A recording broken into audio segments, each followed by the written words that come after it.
बाक्सा जिल्लानि मुसलपुर महकुमानि सिङाव थानाय निकासियाव हाग्रानि मासे हाफाया जायगानि सुबुंफोरखौ गिख्रंहोदों।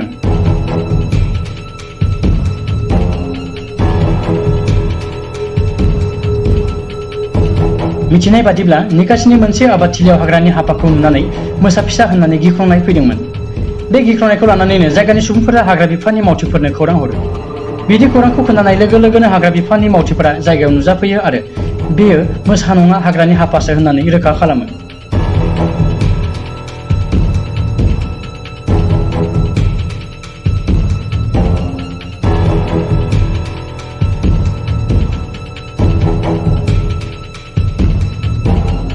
बेनि उनाव हाग्रानि हाफाखौ हाग्रा बिफाननि मावथिफोरा मानास हाग्रामायाव हगार हरो।